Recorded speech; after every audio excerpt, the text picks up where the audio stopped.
Selamat datang dalam video presentasi ujian akhir semester mata kuliah Bisnis Big Data. Yang terhormat dosen pengampu kami, Bapak Insinyur Ahmad Cusairi, serta rekan-rekan yang menyaksikan video ini. Perkenalkan, kami dari kelompok mata kuliah Bisnis Big Data akan mempresentasikan hasil penelitian kami yang berjudul Implementasi KRIS-DM dan Algoritma Naive Bayes dalam Prediksi Status Body Mass Index atau BMI berbasis data e-health menggunakan Rapid Manner.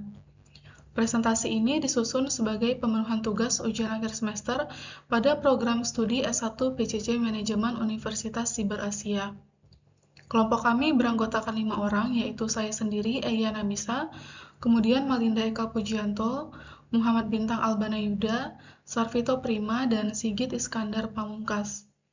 Setiap anggota memiliki porsi pembahasan sesuai tahapan metodologi KRIS-DM yang kami terapkan dalam penelitian ini, mulai dari pemahaman masalah bisnis hingga tahap implementasi model. Pada bagian awal ini, saya akan menyampaikan latar belakang permasalahan, rumusan masalah, tujuan, manfaat penelitian, serta tahap business understanding. Mari kita mulai dengan memahami mengapa topik ini penting untuk dibahas. Baik, izinkan saya memaparkan latar belakang penelitian ini. Perkembangan teknologi informasi saat ini telah mendorong pemanfaatan bisnis big data di berbagai sektor, termasuk bidang kesehatan atau yang biasa disebut e-health. Salah satu isu kesehatan global yang menjadi perhatian serius adalah persoalan berat badan berlebih. Berdasarkan data dari World Health Organization tahun 2022, tercatat sekitar 2,5 miliar orang dewasa di dunia atau setara 43% populasi mengalami overweight. Dari jumlah tersebut, 890 juta orang bahkan telah masuk kategori obesitas. Angka ini meningkat lebih dari 2 kali lipat dibandingkan tahun 1990. Di Indonesia sendiri, prevalensi obesitas pada penduduk dewasa mencapai sekitar 11,2% pada tahun 2022. Kondisi ini patut diwaspadai karena obesitas merupakan faktor risiko utama berbagai penyakit tidak menular seperti diabetes mellitus, hipertensi, hingga penyakit jantung. Status gizi seseorang umumnya diukur menggunakan indikator Body Mass Index atau BMI yang dihitung dari perbandingan berat dan tinggi badan. Karena banyaknya variabel yang saling memengaruhi status BMI, diperlukan pendekatan data mining yang mampu mengolah data secara efektif untuk menghasilkan prediksi yang akurat. Inilah yang mendasari kami menerapkan metodologi KRIS-DM dan algoritma Naive Bayes pada penelitian ini. Selanjutnya, saya akan menjelaskan rumusan masalah, tujuan, manfaat, serta tahap business understanding dari penelitian kami. Rumusan masalah yang kami angkat berkisar pada 5 pertanyaan utama, yaitu bagaimana penerapan metodologi KRIS-DM dalam prediksi status BMI, selanjutnya bagaimana proses data understanding dan data preparation dilakukan, bagaimana implementasi algoritma Naive Bayes menggunakan Rapid Manner, bagaimana hasil evaluasi model, serta bagaimana penerapan konsep bisnis big data dalam mendukung pengambilan keputusan di bidang e-health. Berdasarkan rumusan masalah tersebut, tujuan penulisan makalah ini adalah mengimplementasikan KRIS-DM dan algoritma Naive Bayes untuk memprediksi status BMI, menganalisis dataset melalui data understanding dan data preparation, serta mengevaluasi kinerja model yang dihasilkan. Adapun manfaat penelitian ini adalah menambah pemahaman mengenai penerapan bisnis big data pada bidang kesehatan, serta dapat menjadi referensi bagi penelitian sejenis di masa mendatang. Pada tahap business understanding, kami mengidentifikasi bahwa permasalahan utama adalah meningkatnya kasus overweight dan obesitas yang dipengaruhi oleh pola makan, aktivitas fisik, sehingga gaya hidup. Karena itu, kami membangun model klasifikasi yang memanfaatkan 15 atribut terkait kondisi fisik dan gaya hidup seseorang, seperti umur, tinggi badan, berat badan, hingga riwayat penyakit metabolik, dengan algoritma Naive Bayes melalui Rapid Manner. Selanjutnya, pembahasan mengenai karakteristik data yang digunakan akan disampaikan oleh Saudari Malinda pada tahap Data Understanding. Baik, terima kasih Saudara Ea. Selanjutnya saya, Malinda Eka Pujianto, akan melanjutkan pembahasan pada tahap data understanding. Setelah tujuan penelitian ditetapkan pada tahap business understanding, langkah berikutnya dalam metodologi CRIS PDM adalah memahami karakteristik data yang akan digunakan. Tapi ini sangat penting karena kualitas model prediksi yang dihasilkan sangat dipengaruhi oleh sejauh mana kita memahami data itu sendiri. Dataset yang kami gunakan pada penelitian ini terdiri atas 100 data yang mewakili karakteristik individu mencangkup aspek antropometri, pola aktivitas, dan pola konsumsi. Data tersebut awalnya disusun dalam format Microsoft Excel, kemudian diimpor dalam RapidMiner melalui fitur import data.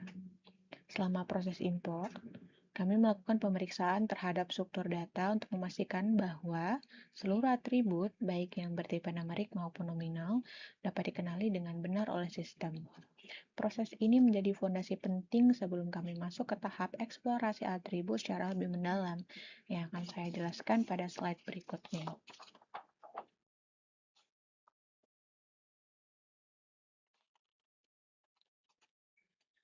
Pada tahap ini, kami melakukan identifikasi terhadap setiap atribut yang terdapat dalam dataset dan mengelompokkannya menjadi 2 jenis. Kelompok pertama adalah atribut numerik, yaitu variabel yang memiliki nilai yang dapat dihitung secara matematis.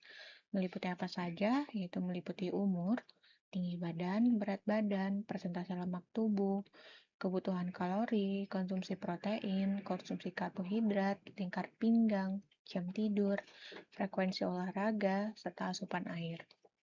Lalu kelompok kedua adalah atribut nominal, yaitu variabel yang berupa kategori atau label, terdiri atas jenis kelamin, tingkat aktivitas fisik, tujuan latihan, riwayat penyakit metabolik, dan yang paling penting, status BMI.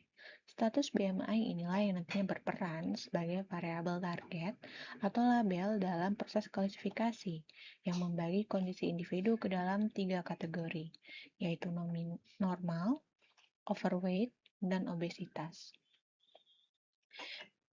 Pemahaman terhadap jenis-jenis atribut ini sangat penting karena akan menentukan bagaimana algoritma Naive-Bayes memproses setiap variabel pada tahap pemodelan nanti. Selanjutnya, kami melakukan analisis statistik deskriptif menggunakan operator statistik pada RapidMiner. Analisis ini menghasilkan informasi mengenai nilai minimum, maksimum, rata-rata, serta standar deviasi dari setiap atribut numerik, yang memberikan gambaran awal mengenai distribusi data serta membantu kami mendeteksi apabila terdapat nilai menyimpang atau outlier. Selain itu, kami juga memeriksa kualitas data secara menyeluruh. Hasil pemeriksaan menunjukkan bahwa dataset ini tidak memiliki nilai kosong atau missing value. Tidak ditemukan data duplikat, dan seluruh atribut telah memiliki format data yang sesuai.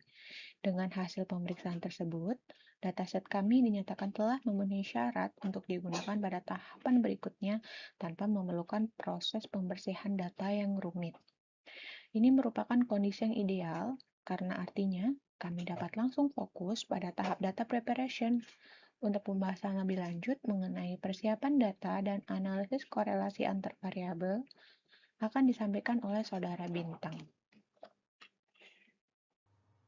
Terima kasih, Saudari Melinda. Saya, Muhammad Bintang Albanida, akan melanjutkan pembahasan pada tahap data preparation.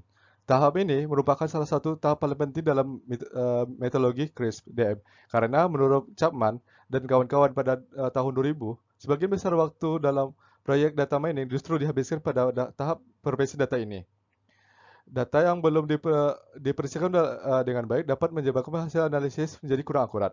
Pada penelitian kami, proses persiapan data dilakukan setelah seluruh 100 data berhasil diimpor ke RapidMiner.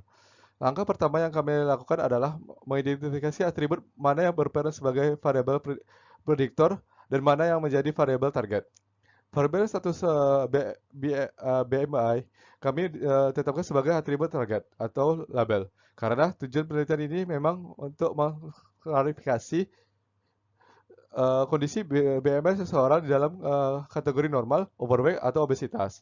Sementara itu, 14 atribut lainnya seperti umur, tinggi badan, berat badan, dan seterusnya berperan sebagai variabel prediktor yang akan dipelajari pola hubungannya oleh algoritma naive Bayes. Selain penentuan variabel prediktor dan target, pada tahap data preparation kami juga melakukan pemeriksaan ulang terhadap kualitas data. Hasil pemeriksaan menunjukkan bahwa seluruh data telah tersusun secara lengkap tanpa ditemukan missing value, data ganda, maupun inconsistent format. Kondisi ini menunjukkan bahwa dataset kami telah memenuhi uh, syarat untuk digunakan dalam proses pemodelan tanpa memerlukan proses data cleansing yang kompleks. Langkah selanjutnya adalah memastikan bahwa seluruh atribut memiliki tipe data yang sesuai. Kami menetapkan 11 atribut seperti umur, tinggi badan, berat badan, body fat, kalori, protein, karbohidrat, ikat pinggang, jam tidur, frekuensi olahraga, dan asumsi air sebagai atribut numerik. Sementara 5 atribut lainnya yaitu jenis kelamin, aktivitas fisik, tujuan latihan, riwayat penyakit metabolik, dan status BMI kami tetapkan sebagai atribut normal. Penyusunan tipe data ini sangat penting agar algoritma naive Bayes dapat membaca dan memproses setiap atribut secara tepat, sehingga dapat menimbulkan kesalahan selama proses pelatihan dan evaluasi model nantinya. Pada bagian akhir tahap data preparation ini, kami melakukan analisis pada hubungan antara variabel menggunakan korelasi matriks. Analisis ini bertujuan untuk mengetahui tingkah hubungan linear antar atribut numerik sehingga dapat memberikan gambaran mengenai keterkaitan antar variabel sebelum proses klasifikasi dilakukan. Berdasarkan hasil analisis korelasi ini, kami menemukan bahwa kebutuhan kalori memiliki hubungan yang kuat dengan konsumsi karbohidrat, yang menunjukkan bahwa semakin tinggi kebutuhan energi seseorang, maka semakin besar pula konsumsi karbohidrat yang diperlukan. Selain itu, berat badan juga menunjukkan hubungan positif yang kuat dengan konsumsi protein, yang mengindikasi bahwa individu dengan berat badan lebih tinggi cenderung memiliki kebutuhan protein yang lebih besar. Temuan-temuan ini menunjukkan bahwa atribut-atribut tersebut layak dipertimbangkan dalam proses pemodelan karena memiliki keterkaitan yang bermakna terhadap status BMI. Dengan selesainya tahap data preparation ini, dataset kami telah terstruktur dengan baik dan siap digunakan untuk membangun model klasifikasi. Selanjutnya, pembahasan mengenai proses pemodelan menggunakan algoritma naive Bayes akan disampaikan oleh Saudara Narvito. Ya, terima kasih Mas Bintang. Perkenalkan saya Sarvito Prima akan menjelaskan tahap modeling yang merupakan inti proses dalam penelitian ini. Untuk membangun model klasifikasi, kami menggunakan algoritma yang bernama naive Bayes. Naive Bayes adalah sebuah algoritma yang didasarkan pada teorema Bayes ya, dengan asumsi bahwa setiap atribut bersifat independen terhadap atribut lainnya. Secara sederhana, algoritma ini menghitung probabilitas suatu data termasuk ke dalam kelas tertentu berdasarkan karakter atribut yang dimilikinya. Kami memilih algoritma ini karena beberapa keunggulan, yaitu diantaranya proses komputasi atau perhitungan yang cepat, mudah diimplementasikan, mampu menangani data-data berdimensi tinggi ya, serta tetap memiliki performa klasifikasi yang baik meskipun jumlah data yang digunakan relatif terbatas. Seperti pada dataset kami yang berjumlah 100 data, karakteristik inilah yang membuat naive Bayes banyak digunakan dalam berbagai kasus klasifikasi, termasuk diagnosis dan prediksi kondisi kesehatan, sehingga sangat sesuai dengan studi kasus e-health ya, yang kami angkat pada penelitian ini. Proses pemodelan pada penelitian ini kami lakukan menggunakan software RapidMiner dengan memanfaatkan fitur auto model. Kami memilih fitur ini karena mampu mengotomatiskan seluruh proses pembangunan model, mulai dari pembagian data, training, pengujian atau testing, hingga pemilihan algoritmanya dengan performa yang terbaik. Dengan fitur-fitur ini, proses analisis menjadi lebih efisien dan dapat meminimalisir kesalahan yang mungkin terjadi ya apabila seluruh tahapan dilakukan secara manual. Berdasarkan proses tersebut, RapidMiner menguji beberapa alternatif algoritma klasifikasi dan hasilnya menunjukkan bahwa algoritma naive Bayes memberikan performa yang terbaik ya dibandingkan algoritma lain yang diuji coba oleh sistem karena seluruh proses dilakukan secara otomatis oleh software RapidMiner. Kami sebagai peneliti nggak perlu lagi melakukan pengaturan parameter yang kompleks sehingga kami dapat langsung memperoleh base model ya beserta informasi performanya secara efisien. Dan pada tahap pelatihan atau training ya, RapidMiner memproses dataset yang telah kami siapkan sebelumnya dengan menggunakan seluruh atribut prediktor untuk mempelajari pola hubungan yang berkaitan dengan status BMI.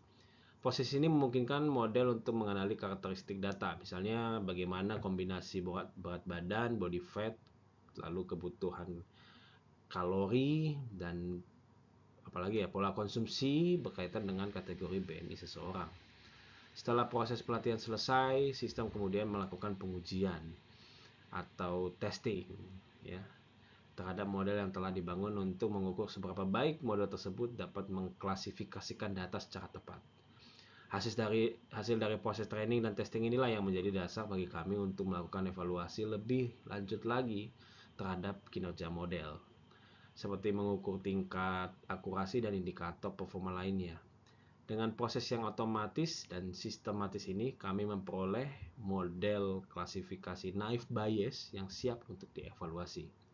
Nah, untuk pembahasan terkait hasil evaluasinya lebih rinci akan disampaikan oleh rekan kami, Saudara Sigit, pada bagian selanjutnya. Terima kasih Sarvito, saya Sigit Iskandar Pamungkas akan menyampaikan hasil evaluasi model serta tahap deployment. Tahap evaluation dilakukan untuk mengetahui tingkat keberhasilan model dalam mengklasifikasikan status BMI. Berdasarkan hasil pemodelan, algoritma naive Bayes yang kami bangun menghasilkan tingkat akurasi sebesar 100% terhadap dataset yang kami gunakan. Nilai ini menunjukkan bahwa seluruh data pada proses pengujian berhasil diklasifikasikan ke dalam kategori status BMI yang sesuai. Selain nilai akurasi, RapidMiner juga menampilkan confusion matrix, di mana seluruh data berada pada posisi diagonal utama, yang berarti setiap kategori berhasil diprediksi sesuai dengan kelas sebenarnya tanpa ditemukan kesalahan klasifikasi. Hasil ini menunjukkan bahwa atribut-atribut yang kami gunakan, khususnya berat badan, body fat, kebutuhan kalori, konsumsi protein, dan konsumsi karbohidrat, memberikan kontribusi yang cukup besar dalam pembentukan model. Temuan ini juga sejalan dengan hasil analisis correlation matrix yang telah dijelaskan sebelumnya oleh Saudara Bintang, yang menunjukkan adanya hubungan positif kuat antara kebutuhan kalori dengan konsumsi karbohidrat, serta antara berat badan dengan konsumsi protein. Meskipun hasil evaluasi menunjukkan tingkat akurasi yang sangat tinggi, kami perlu menekankan bahwa interpretasi terhadap hasil ini tetap harus dilakukan secara hati-hati. Dataset yang kami gunakan merupakan dataset sintetis yang disusun untuk tujuan pembelajaran, sehingga pada antar variabel lebih terstruktur dibandingkan data di dunia data. Pada implementasi sesungguhnya, performa model dapat berbeda karena dipengaruhi oleh variasi data yang kompleks, adanya noise, data yang tidak lengkap, maupun karakteristik populasi yang lebih beragam. Selanjutnya, pada tahap deployment, model naive Bayes yang kami hasilkan diarahkan sebagai perwarupa sistem pendukung keputusan untuk membantu klasifikasi awal status body mass index. Pengguna dapat memasukkan data terkait kondisi fisik dan gaya hidupnya, seperti umur, tinggi badan, berat badan, presentase lemak tubuh, hingga frekuensi olahraga, dan sistem akan menghasilkan prediksi status BMI dalam kategori normal, overweight, atau obesitas sebagai informasi awal, bukan pengganti diagnosis tenaga medis. Kedepannya, model ini berpotensi dikembangkan menjadi aplikasi berbasis web atau mobile dan diuji menggunakan dataset real kesehatan. Kemudian sebagai penutup, izinkan saya menyampaikan kesimpulan dari penelitian ini. Pertama, kami berhasil mengimplementasikan metodologi CRISP-DM secara sistematis menggunakan RapidMiner, mulai dari business understanding hingga deployment. Kedua, hasil analisis menunjukkan bahwa data antropometri dan gaya hidup memiliki keterkaitan yang jelas dengan status BMI seseorang. Ketiga, implementasi algoritma naive Bayes melalui fitur auto model berhasil membangun model klasifikasi dengan tingkat akurasi yang sangat baik. Dan keempat, penelitian ini membuktikan bahwa bisnis big data dapat dimanfaatkan sebagai pendukung pengambilan keputusan pada bidang e-health. Adapun saran yang dapat kami sampaikan untuk penelitian selanjutnya diantaranya adalah menggunakan dataset real dari institusi kesehatan, memperbanyak jumlah data penelitian, membandingkan performa naive Bayes dengan algoritma lain seperti decision tree, random forest, SVM atau KNN, serta menambahkan atribut kesehatan lain seperti tekanan darah dan kadar gula darah. Seluruh proyek RapidMiner beserta dataset yang kami gunakan dapat diakses melalui tautan Google Drive yang tertera pada lampiran makalah kami. Demikian presentasi dari kelompok kami. Kami ucapkan terima kasih kepada Bapak Insinyur Ahmad Husaidi atas bimbingannya selama 1 semester ini, dan terima kasih kepada rekan-rekan sekalian atas perhatiannya. Mohon maaf apabila terdapat kekurangan dalam penyampaian kami. Assalamualaikum warahmatullahi wabarakatuh.